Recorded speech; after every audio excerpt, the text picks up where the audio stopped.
Welcome to VCR, Vintage Cinema Rewind. We're bringing old movies to new viewers. I'm Blake. And I'm Michael. And we're back with our spoilerful discussion of Crouching Tiger, Hidden Dragon. That's right. All the spoilers.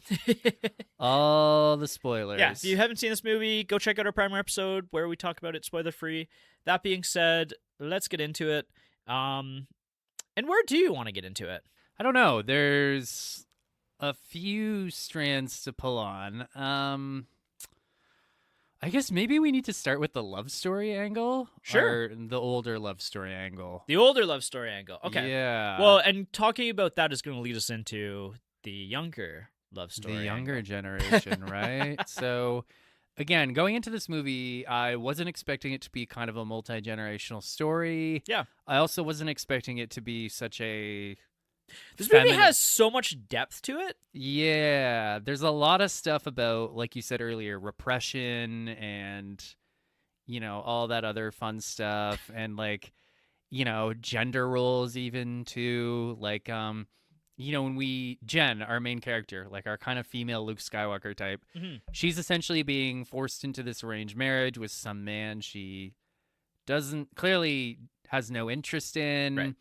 And it's essentially just another political marriage, right? Yep. It's something that'll help her dad's career. It's like to forge an alliance. Yeah.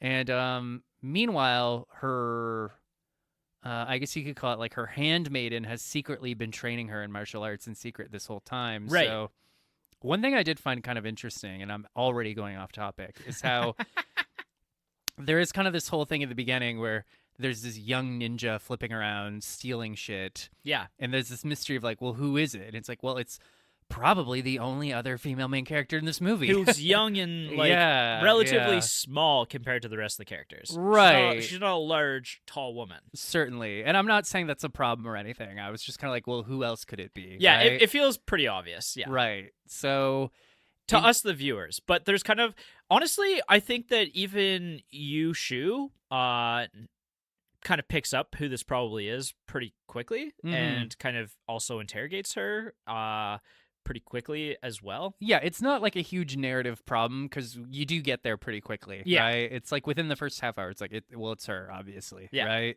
Right. So, yeah. And basically, her handmaiden has sort of been training her, and she's essentially just kind of on this little reign of terror, this miniature reign of terror, just out of sheer boredom.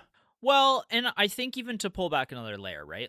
To add maybe some more context here. So the Jade Fox is this trained assassin who is maybe also even further past her prime at this point, potentially. And she's actually hidden from the police in essentially plain sight, right? She's like you said, the handmaiden for one of the most important families in China at this point in time. To this movie's credit, the reveal that Jen is this thief, not surprising at all. The reveal that her, doting old handmaiden is this legendary criminal, I'm well, you got me. Yep.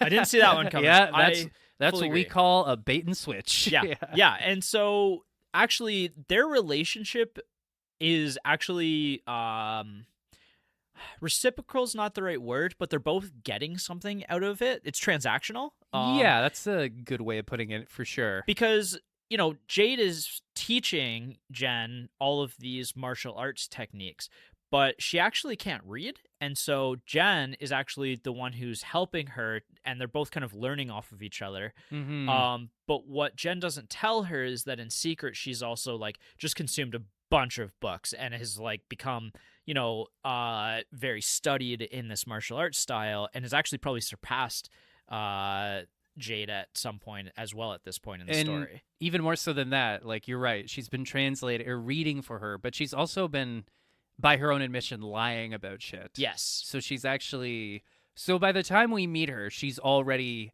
head and shoulders above her own master. Yeah. Which, by the way, that reveal, I was wow, okay. There's some really cool reveals in this movie, Yeah. a series of them that kind of build on each other where you're that's interesting. And it, as well, at the end of the day, I think that Star Wars even, like I said, this movie's in conversation with Star Wars, but I think that later Star Wars is actually in conversation with this movie, right? And kind of that master-student relationship especially like the Siths, right? Like obviously, Rule of two, baby. yeah. I'm So gonna kill my master and eat her. yeah, yeah. So I think that is played really well here, and it works really well, and is utilized pretty well. Getting back to maybe the romance side of things, right? Like this movie starts with us meeting Lee and meeting you.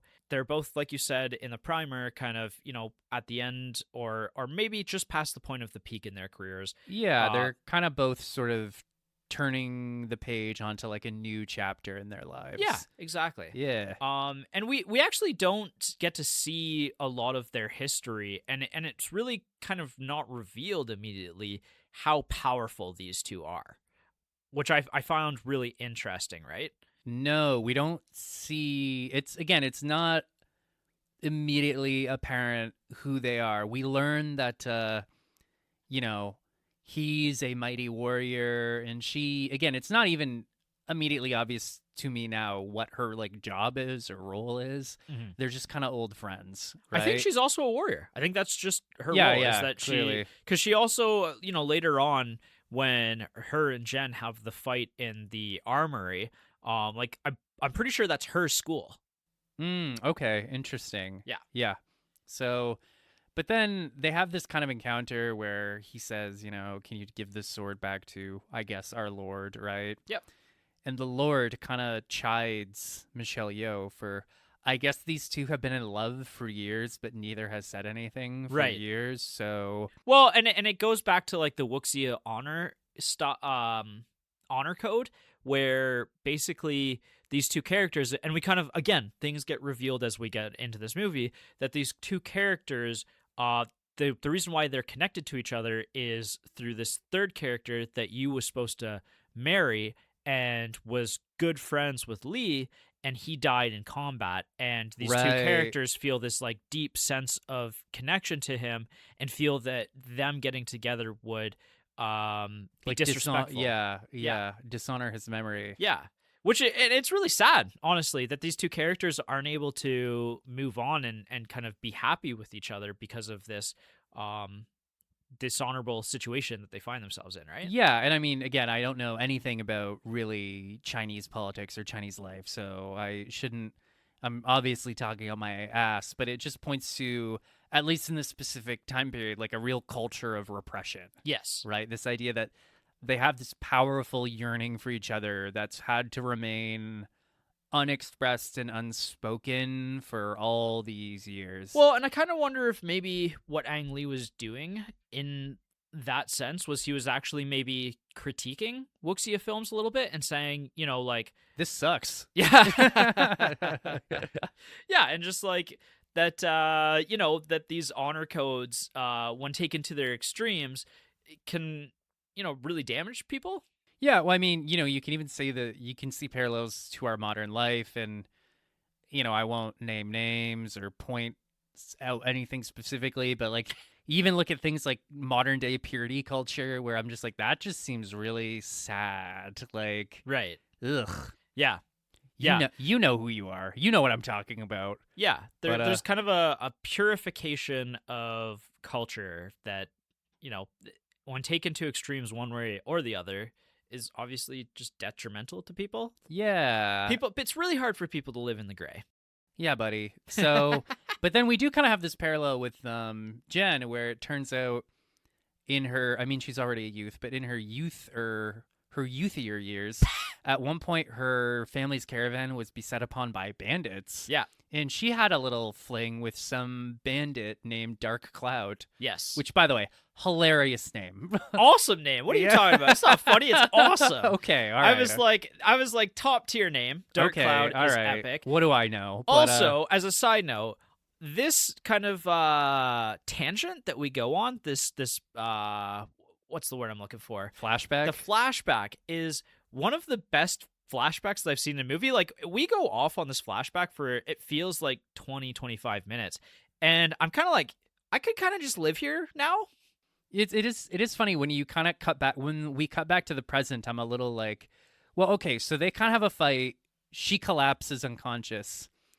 And I'm kind of like, okay, so now we're going back to the present, right? Yeah. But then she wakes up in a cave, and I'm like, it took me a second, but I was like, oh no, we're still in a flashback. Yeah, I And felt then the same thing. I was like, oh, this is gonna cut, and I was like, oh no, we're just here. it's to the point where like, I almost kind of like when we do finally cut back to the present, I was a little like, aw, like I want Yeah, to see more of this, right? yeah, absolutely. So she has this kind of passionate little affair with this, bandit chieftain, Dark Cloud, Hmm. and blah. They have multiple fights and blah blah blah blah blah blah. So I mean, and then he kind of shows up and complicates things even further because he wants her to like come live in the desert with him, and I Right. guess they can terrorize caravans for the rest of their days. Which hey, whatever. He's like Robin Hood, Yeah, kind whatever. of in a way. Sure. So yeah, and then but again, she's not allowed to be with him, and I guess I feel like I'm rambling, but the long and short of it is like I found myself feeling a lot for this character more so than I thought I would. Yes, This 18-year-old woman who she's longing for a life of adventure. She's longing to be with the man she truly loves. she's effectively the chosen one who's being corrupted and over years has been corrupted. Yeah, right. And like, even like she's kind of, I half jokingly said she's kind of embarking on this little reign of terror in the beginning, Yeah, partly out of rebellion and partly, I think, just out of sheer boredom. yeah. You know? Like when Jade kind of says to her, like you said, she chides her for stealing the sword, and it's like, yeah, there's not really a point to her stealing the sword. There's not like this sword doesn't hold any epic properties or anything. Like it's a legendary sword. Yeah, it's a nice sword, I guess. Yeah, it's a pretty cool sword, but it's not like, having this sword is going to advance her to the next level. And, this sword has maybe historical significance or personal significance to it, sentimental significance, but otherwise, it's just a sword among swords. Well, it's also just good writing when a character does something so stupid or Right. like maybe not stupid, but something so self-detrimental, but you're still like, no, I get it. Yeah, oh, I would absolutely. if I'm, an 18-year-old incredible martial artist, I'm probably going to start stealing shit too just cuz I'm bored and pissed off. Well, and the reason doesn't necessarily feel all that important even anyway. Yeah, like even when the Jade Fox is chiding her for it, she seems to just kind of brush it off like, Yeah. whatever, I stole the sword, like, Yeah. Yeah. Yeah. So, yeah, I mean, I found her character really empathetic because you kind of get it, right? Like, and this movie is to an extreme where this is a woman who's essentially like the daughter of royalty, who's her life's kind of predetermined, and she just is so wayward and wants to live her own life. And as this movie kind of goes on and we peel back the layers of Lee and Yu's relationship, you're like, oh, there's a really interesting parallel that we're developing here, where it's like these two characters who are very repressed and who haven't been able to connect or kind of put their emotions just on the table, Right. and this other character who clearly has learned all of the martial arts side of things but doesn't have the same restraint as them. They're also kind of learning from her as well in this movie. It's kind of it's almost like it's up to her to kind of pick and choose the right lessons from the older generation, which is, Yeah. I mean, I just accidentally said a great metaphor for coming of age and youth and whatever. But actually, dovetailing a little bit to the Jade Fox, I found her a little bit sympathetic as well, right? Yeah. She's essentially this female like bandit underworld type, but Yep. her backstory is kind of sympathetic in that It's a bit tragic. Yeah. she wanted to be trained by this legendary man who I think is actually Lee's Yes. master, but this prick essentially just sexually took advantage of her and refused to teach her anything, right? Yeah. He essentially just exploited her curiosity for his own carnal delights. Exactly. Yep. Yeah. So, like part of me is like, I get it. I'd probably be out for blood too, right? Yeah, and so she killed him, and that was kind of what set her on this path of darkness. Mhm. And like even you can tell like this character is not a character who came from any wealth, like she can't read or anything like that. So like there's a lot of empathy that you can throw at this character. Right. Now And I she's mean- pretty dastardly and evil as well. but- Dastardly is a good word for her. And I mean, adding to the tragedy, she's also had to watch her own apprentice kind of surpass her, Yeah. right? That just adds to the sort of the boiling cauldron of resentment that this character is. Yeah. You know? Yeah, absolutely. And what makes it even more interesting is she clearly does we never get to see Jen's mom. Mhm. I don't even think we get to see her dad now that I think about it. We might at the wedding, but I honestly, that's not like one of the more memorable scenes of this movie, and Yeah. I watched this maybe a little bit longer ago than I wanted to. Well, I saw it last night and I can't remember the guy. So if he does appear, it's a very non-committal sort of appearance. So Yeah. what I think adds even another layer of tragedy to the Jade Fox's character is that she clearly does like genuinely love Jen Mhm. and clearly has strong maternal feelings Yeah. for her. And she clearly feels like cast aside and abandoned when Jen decides to cast aside and abandon her. Yeah. Well, and just reveals that like she hasn't been honest with her for a Mhm. long period of time, and that Jen surpassed her.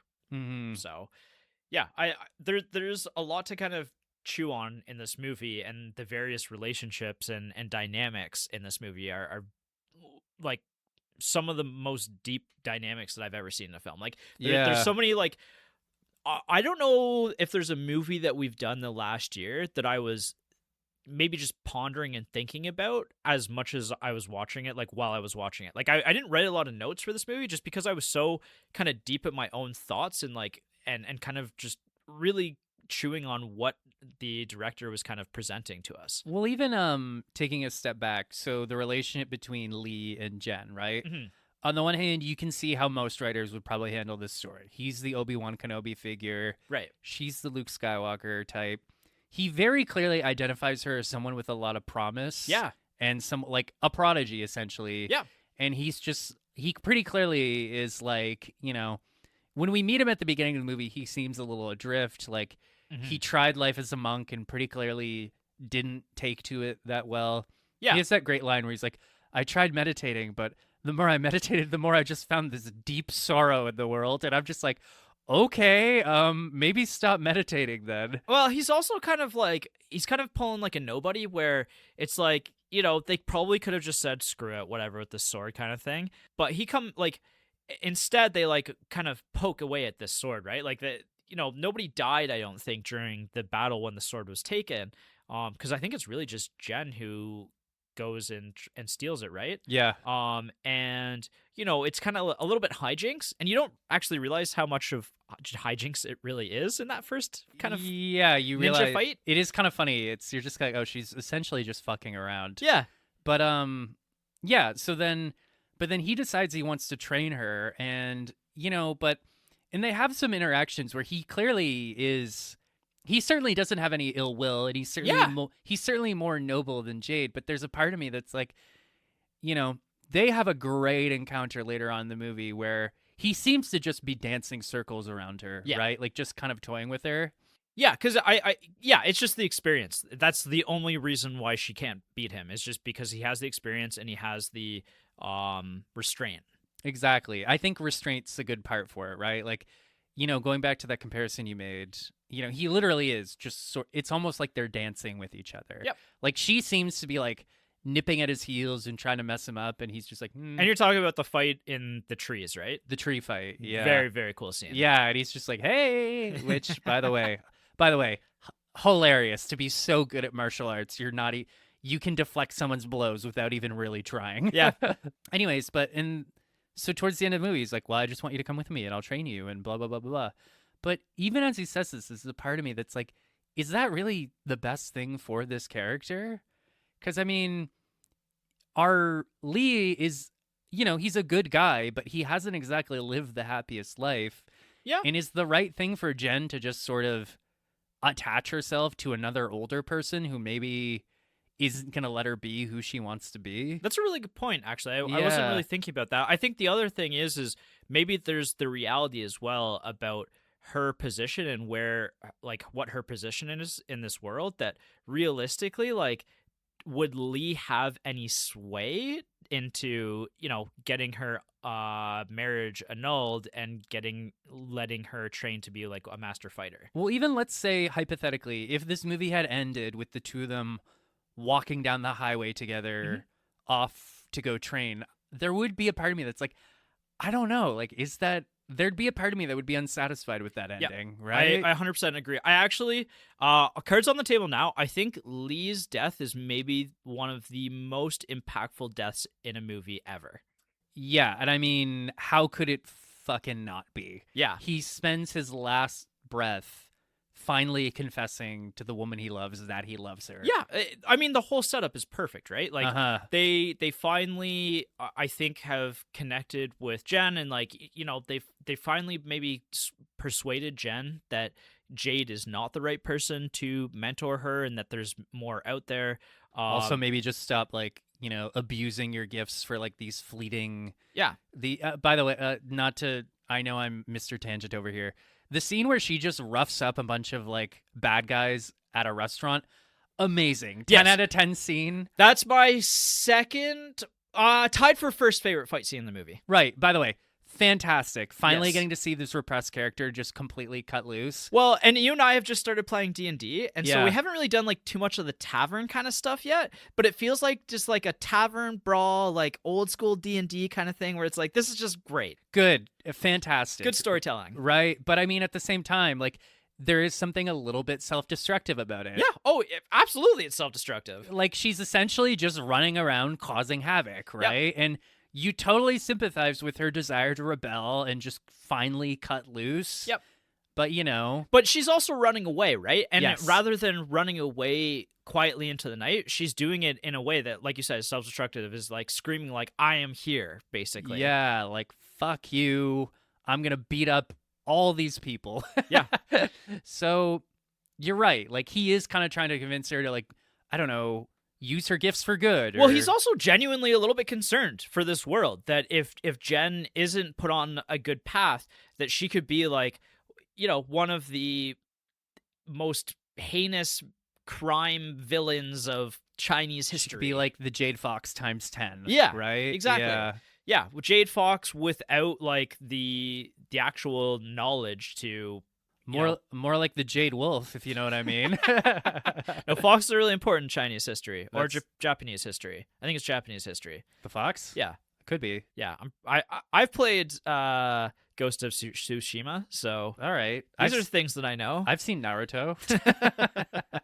But anyways, getting back to Lee's death, like I think what really makes it impactful as well is that, he manages to slay Jade, and then it's after that where it's like, oh no, and in that he's also kind of opens himself up to being poisoned by Jade, and that he didn't fully nullify her attack. And then it's kind of, Jen is like, I know how to save you, I can do this, I can fix this.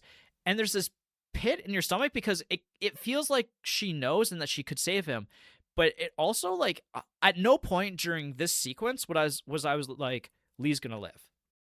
Yeah, no. As soon as he found the needle in his neck, I was like, well, It's over. yeah. And you know what? To her credit, she does get the cure, but she's just not fast enough. Yeah, and it's just I think that a lesser movie wouldn't have been able to part with this character and the ideas in this movie. But again, to the credit of this movie, like, it takes a really mature approach to the story and the conclusion of the story with Lee's death. Because again, it's just such a drop of a hammer, because he finally in his last moments gets to actually profess his love to you, and it's also maybe a release of the repression of you as well, right?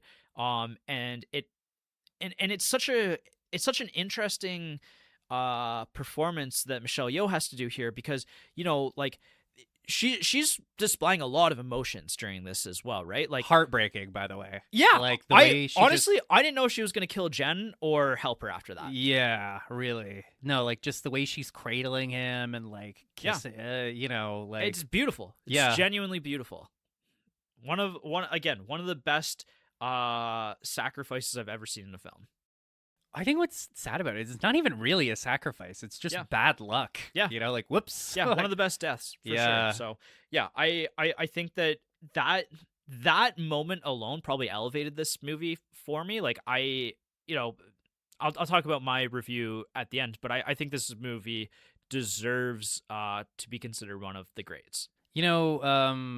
Off to a little bit of another tangent from Mr. Tangent over here. lately I've been thinking like, how can I inject more like emotion into my writing? Because I think I am good at building tension, but now how can I build more emotion? Watching that scene last night, I was like, maybe more of this, Yeah. something like this, you Yeah. know? Yeah. Yeah. Yeah. Yeah. Well, and just all of the history that's hinted at beforehand, right? Like this is a living, breathing world, and one of these characters who's a legend in this world that we really get the sense that this character is important to this world. Mm-hmm. And his death, it doesn't feel right. It doesn't feel like we've had enough time with him. Mm-hmm. And yet it makes perfect sense to the story. Like it's in service to the story instead of in service to the audience. Yeah, I would agree. I get what you're saying, right? It's not what we want to happen, but Yeah. it's what has to happen. Yeah. Yeah. And then just jumping forward a little bit. So I've said before that I feel like her, there's a part of me that's like, I think it would be cool if Lee trained Jen. It could almost become a franchise, but Mhm.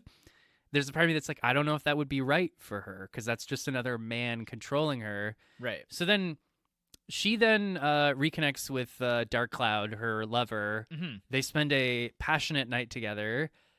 And then he wakes up the next morning in bed and she's gone. Mhm. And you know me, my writer brain, I'm always trying to like outfox, pun intended, movies. I'm just always trying to think a couple of steps ahead. Right, And there's yeah. a part of me that's like, oh, is she just gone? Right. And then I thought about it, I'm like, you know what? If that's just how this movie ended, fine. Like, you know what? If Yep. she just abandoned him and is now charting her own path, I'm like, that's a good ending. Right.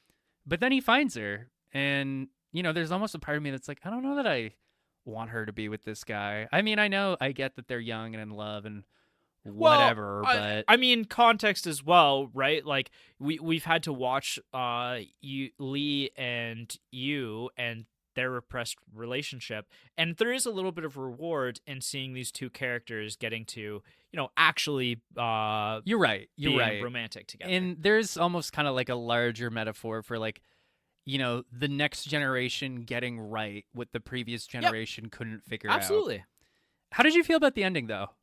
The ambiguousness of that ending. I thought it was really beautiful. Yeah. And I don't know if I fully reckoned with maybe the meaning behind it necessarily, but I was really touched by it. I was too, and I'm in the same boat where it's like, it's like I don't know that I understand it, but boy, I just sure do feel strongly about it. Yeah. Yeah, I mean, I don't know how else you can end a movie this grand and epic beyond like just something kind of harkening back to an earlier point in the story when these two characters are talking about legends and their romance and the dreams that these two characters have. And I'm sure some people have interpreted it as like a suicide type thing, which I'm like that. But to me, I'm like, that's no way. That can't be what they were going for. No, and you got to remember back to the story of the character who jumps from the waterfall to Make a wish, yeah, and he's he unharmed. survives. Yeah, yeah, exactly, right. And I mean, Jen is basically like an otherworldly character, right? And the way that she glides down is so beautiful. And I guess I'm just thinking about it now, how I'd interpret it. I guess how I maybe see it is this is her kind of finding her freedom, like her free fall into whatever comes next, right? It's almost like she's flying. Well, I mean, I guess it kind of just opens, the sky kind of opens to her in this moment, and she kind of has her wish at this point, right? Like she's escaped the confines of where she finds herself in this world to be with Dark Cloud. But the reality is that her father is one of the most important peoples in China. He's probably going to spend the rest of his life looking for her. Right. However, I kind of wonder if the ending of her kind of again falling and falling into the clouds, like is her wish almost to like just to finally like be freed from all of those constraints, like finally like that's the last kind of thing, is like her kind of giving herself up in a sense. You know what this ending kind of reminded me of? It kind of reminded me of the ending to Repo Man when the car just flies off into the clouds. I was like, I don't know what the style of ending that is. Like it's definitely I'm sure there's some sort of technical term for when a movie kind of ends like that. Like ambiguously, but in like a very uplifting kind of Yeah. way. You're like, okay. Yeah, like everything, it feels like everything's going to be fine. Uh-huh. But I don't really know what happens the next day. Right. Yeah.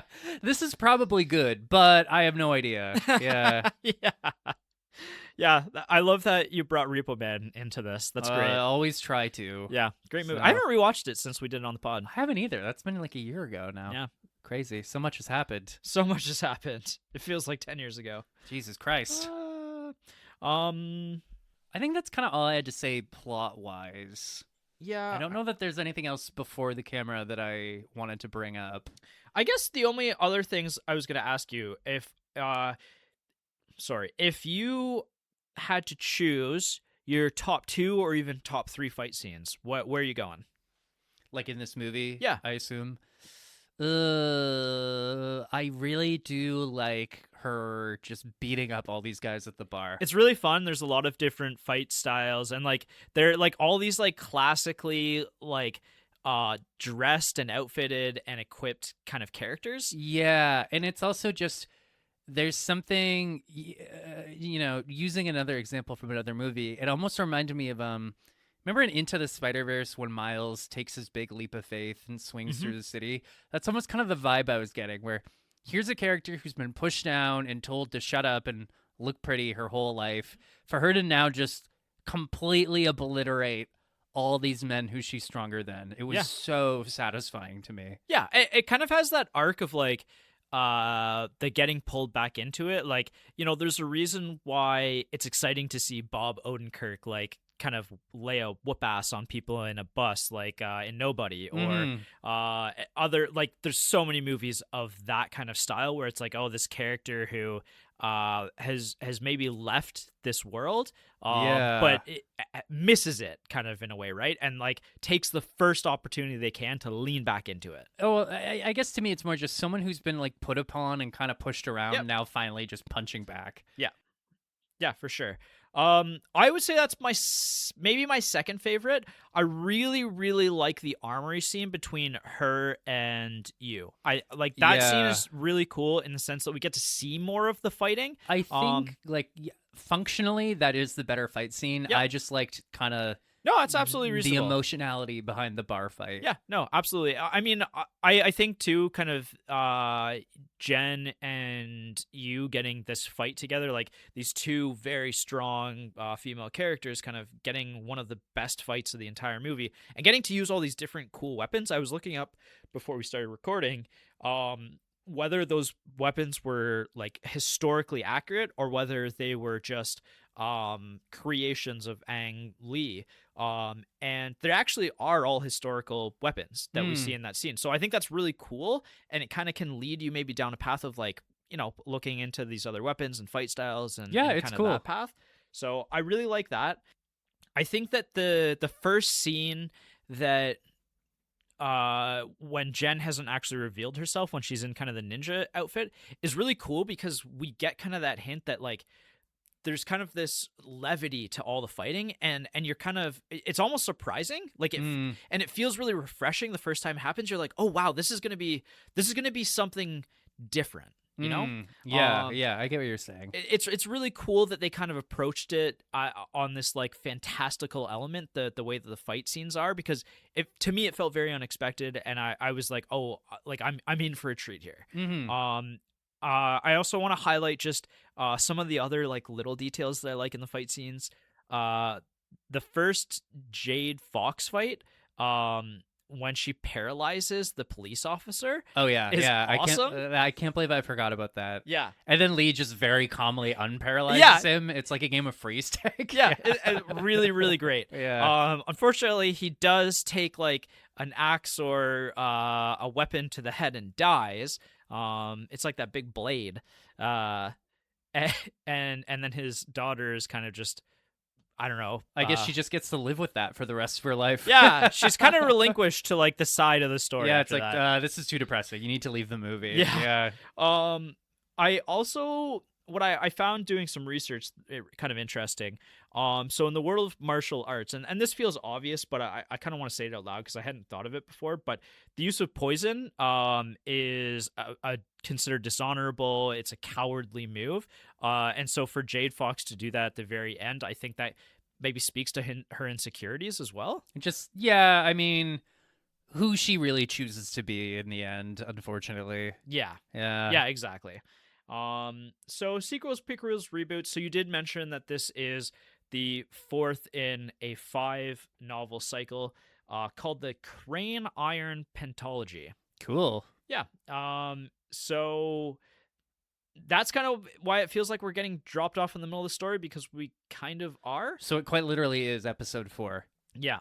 Yeah. And actually, you know what? I don't know the full kind of background of the story, but I guess Lee and you are actually secondary characters of the initial novels. I don't know who the main characters of these stories would be, but Yeah. they actually kind of develop over time. And so I don't know if they were kind of more background characters in the first 3 novels of the series as well. Couldn't say. It would be No. interesting. I've never read a martial arts book before. It sounds like something that would be up our alley. Yeah. It essentially just sounds like, like swords and sorcery, but with like flying kicks and stuff. Yeah. Which most things could benefit from more flying kicks. Yeah, Yeah. absolutely. I've been reading a lot of Space Marines kind of books recently, and I really enjoy those. Well, like Warhammer 40K? Not like that, more like Old Man's War. Oh, yeah. You did mention that. Yeah. Yeah. Yeah, I'm Fair really enough. into that series right now. So I guess it probably won't be too much of a leap for me to get into martial arts stories as well.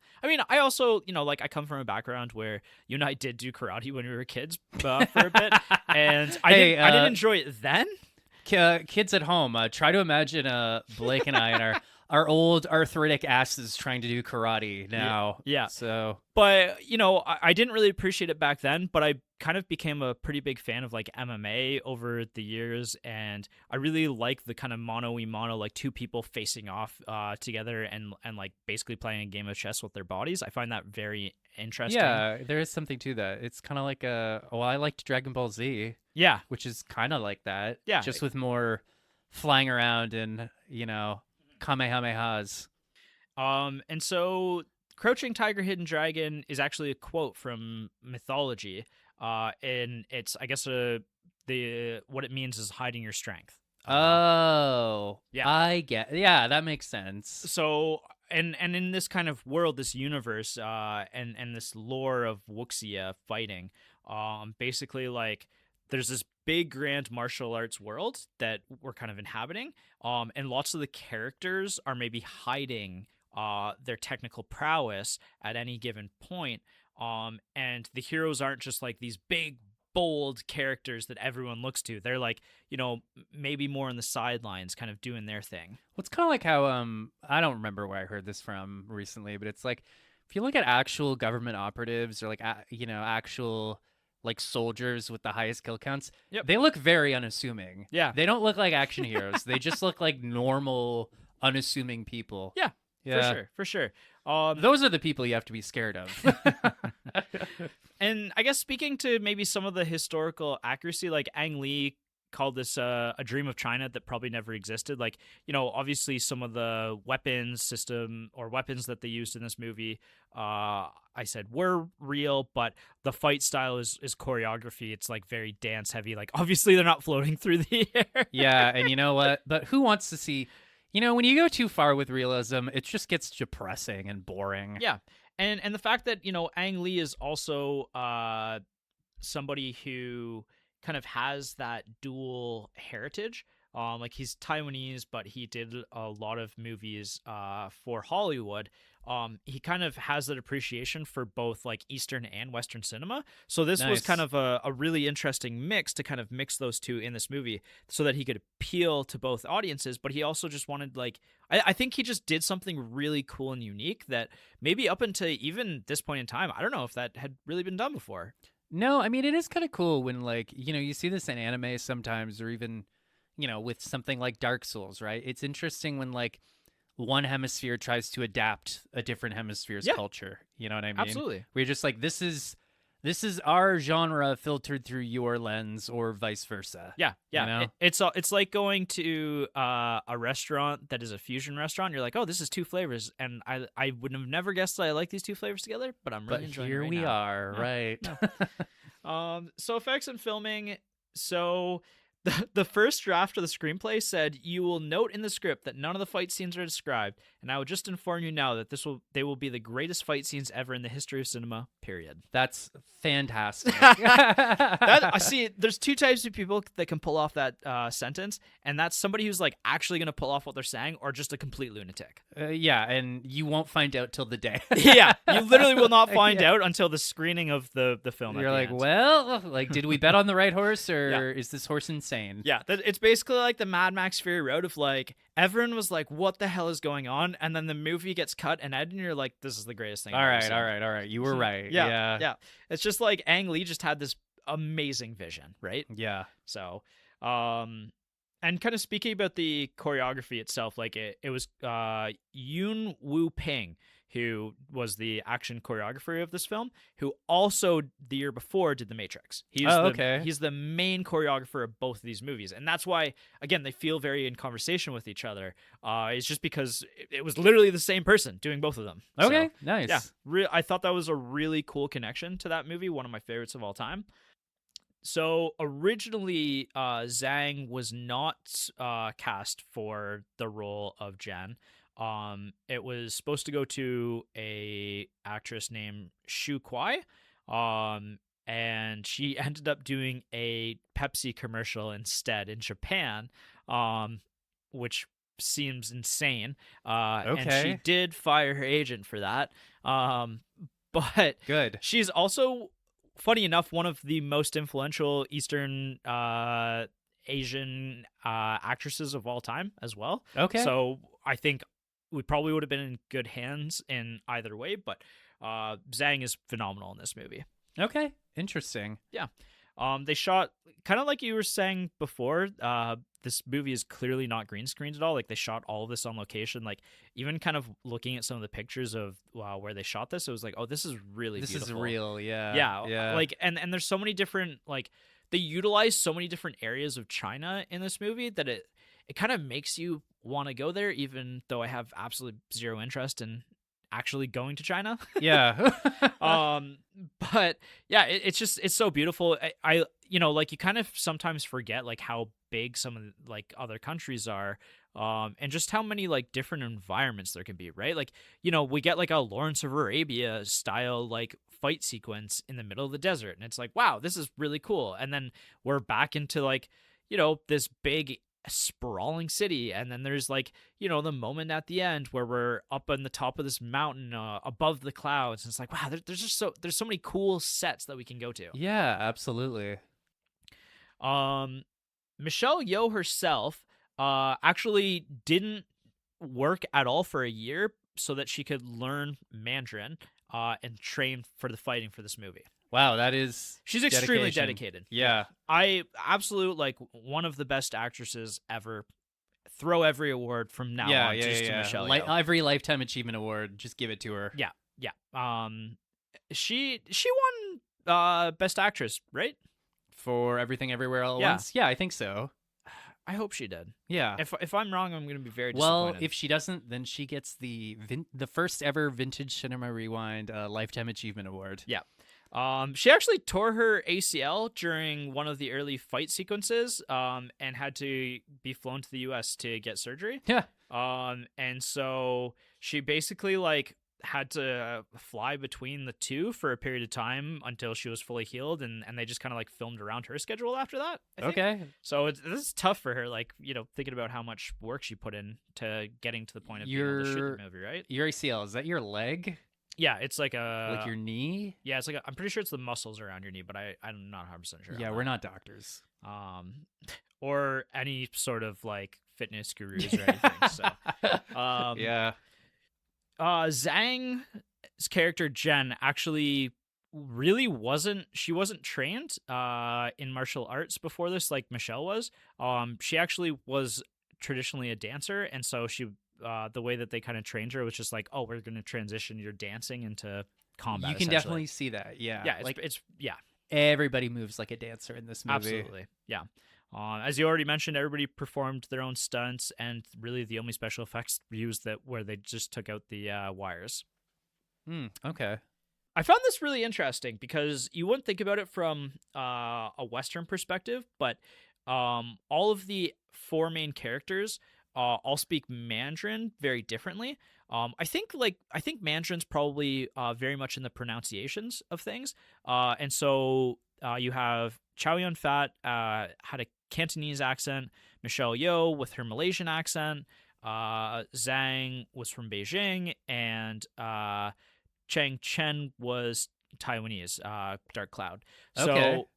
the fact that each of these characters or actors was kind of speaking with different accents actually made things a little bit muddled for Chinese audiences to kind of follow along. And I believe they ended up dubbing over some of the Mandarin for some of the performances just to like make it somewhat coherent. Interesting. Yeah. Okay. I mean, obviously that's lost in translation. Yeah, exactly, right? Huh. It would be like having a Canadian, a British person, And like a Texan. yeah, and like somebody from South Africa, all like in a movie together, and like they're all kind of bouncing off each other, and they're all supposed to be speaking English, and there's like no allusion to the fact that like the four of them have very different Like accents. accents. Yeah, That's kind of funny. yeah, So someone is going to be confused. yeah. Everyone's going to be confused for different reasons. hmm That is interesting. Huh. So I think part of the reason why Lee's death sequence feels so weighty and is again so impactful and moving is it was one of the scenes that was actually filmed last, and Ang Lee has said that Michelle Yeoh, her goodbye to Lee is kind of her goodbye to just everything with this movie and like the pressures and Your ACL. and everything just she had going on. Like I guess Lee after that after her performance in this sequence, he actually had to excuse himself to go cry for 15 minutes because it was so beautiful on set. Aw. So yeah, Cute. yeah, Aang's just an absolute sweetheart. He just seems like one of the nicest human beings ever. We like that. We Yeah. like people who are talented and also nice. Yeah, great. Like that guy's not showing up in the Epstein files. I hope. Let's Knock on wood. let's hope not. But so many people have. Oh God. I hope Prince Andrew is listening to this from prison. Anyway, so Ang Lee, like I mentioned, he was educated in the West, and he actually was the one who did the editing for the subtitles in this one because he thought it was extremely important to get the subtitles right for English audiences. Which I kind of almost am like, I kind of get isn't it. that well? Yeah, but also Yeah. like, shouldn't all movies be like that? Yeah, that's almost kind of like saying, fuck the subtitles. They'll figure it out. It's like, and you and I have talked about this before, but we've come to the conclusion over many foreign film watches at this point that it's always better to watch foreign films with the subtitles. Yes.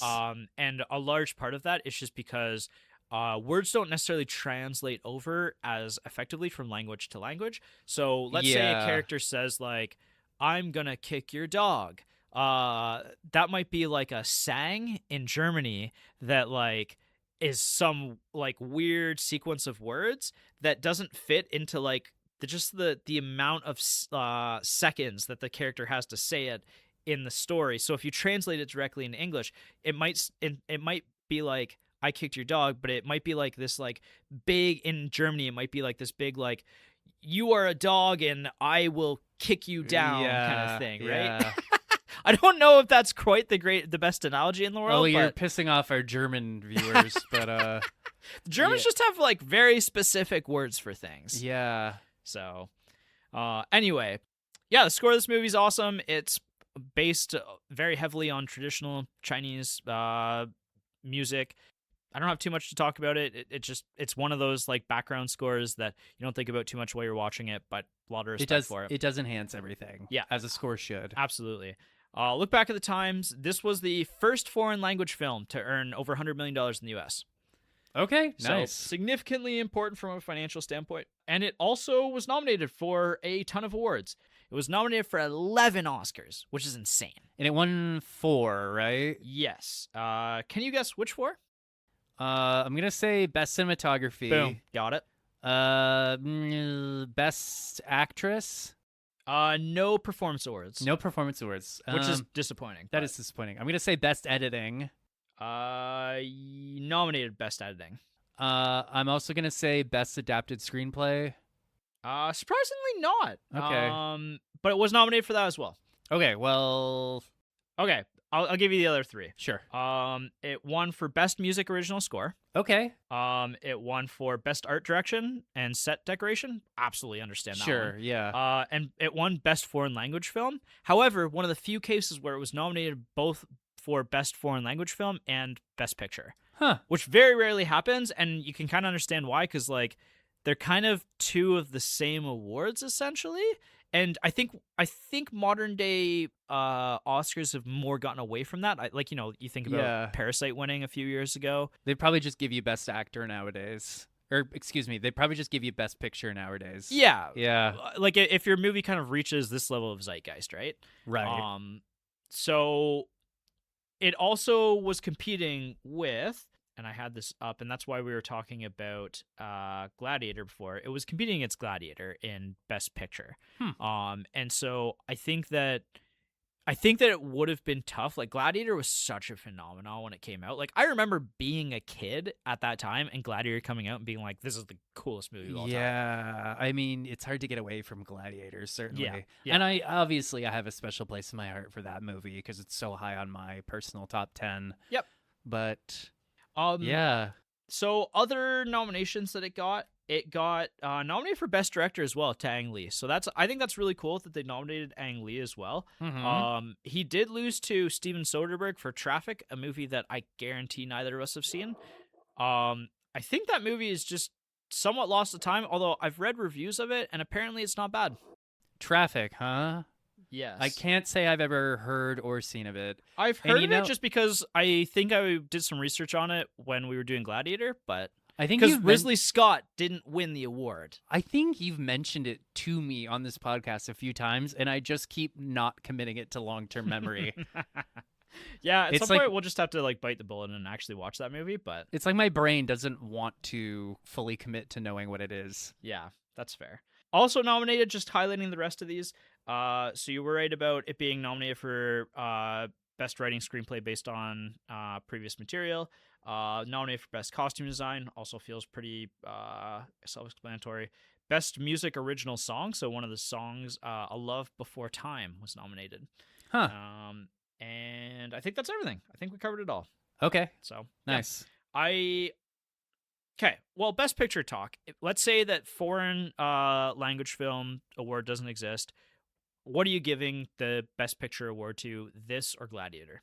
I'm still giving it to Gladiator. Okay. Unfortunately, I'm still a Gladiator stan. Mm-hmm. I enjoyed this movie quite a bit. I don't know that it would have cracked my top 100. Okay. Yeah. I think this would actually crack my top 100.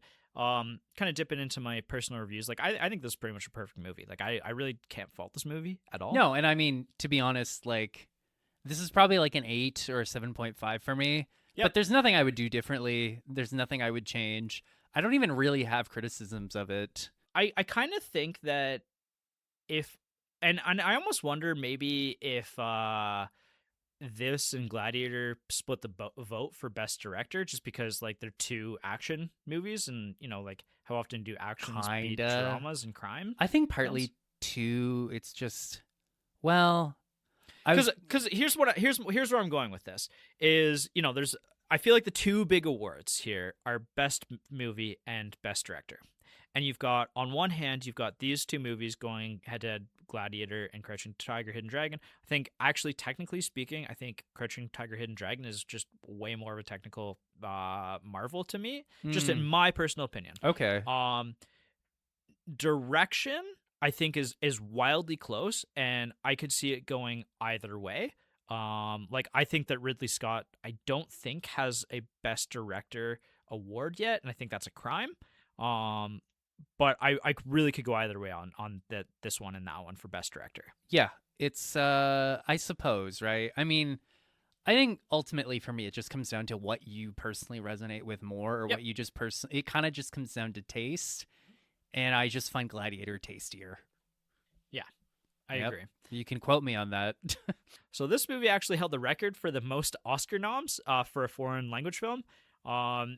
Roma in 2018 tied it, or in 2019 because it came out in 2018, and then Amelia Perez in 2025 passed it with 13, which is a movie that is not controversial at all, and I've totally not watched. I've never seen Amelia Perez. I keep forgetting. That's another movie I just keep forgetting about. Yeah, so. it was a movie that like it came out with a lot of buzz, and there's a lot of controversy behind the scenes, and then like it kind of just petered out and died. Yeah, just died on the sword. Yeah. So it actually shares most Oscar wins for a foreign language film. The other three movies that have achieved the same number, Parasite being one, pretty obvious. Mm-hmm. Fanny and Alexander, which is a movie that I believe I pitched to you once before in the last year for us to watch. I think it's Ingmar Bergman movie. Right. You did. And then All Quiet in the Western Front in the 2022 version. Which I haven't seen yet. I haven't watched either of the All Quiet. Oh, films. I have seen that actually. Yeah? I think. I don't know that I finished it though. I think it's interesting that a lot of the foreign language films that have been nominated and hold all of these like really high esteem have come after this film. Like this is really the first big foreign movie. Yeah, I think you're right. It did kind of break the door down a little bit for Yeah. more appreciation for world cinema, which Yeah. is great. Yeah, it's awesome. So yeah, personal reviews on The Partner Factor. Again, I think this is potentially one of the best foreign movies that we've done on the podcast, period, especially within the last year. Like, I'm inclined to agree. This is certainly high up. yeah, I mean, it's a technical achievement. It's so rich in depth and story. I honestly, if we were doing our top hundreds tomorrow, it would be pretty high. Like, I'm talking like top 20 Okay, films for me. Like, nice. I finished this and I just kind of like had to just sit there and like, I don't know, ruminate on all of it, and I couldn't believe how good it was, because I've known about this movie for a long time, and I just for whatever reason have never gotten to it, and so it was really cool that we finally got to approach it. Yeah, I did enjoy this movie quite a bit. Definitely didn't crack my top 100. Yeah. My partner though really enjoyed it. Mhm. I think she even enjoyed it more than I did. Mhm. Where did you have The Matrix on your top 100? I can't remember. I don't think so. Yeah. No. So I think that maybe speaks a little bit more to like my sensibilities. Like this movie is just a little bit for me than it is for you, I think. I think that's it's kind of like what I said earlier. It's more just a matter of taste. Exactly. So, Yeah. Yeah. Cool. And I think that's it. We actually haven't decided what the next Oscar movie is yet because it's me to choose, and I will certainly pick soon. Okay. I have the list. I have a few that I'm kind of intrigued by.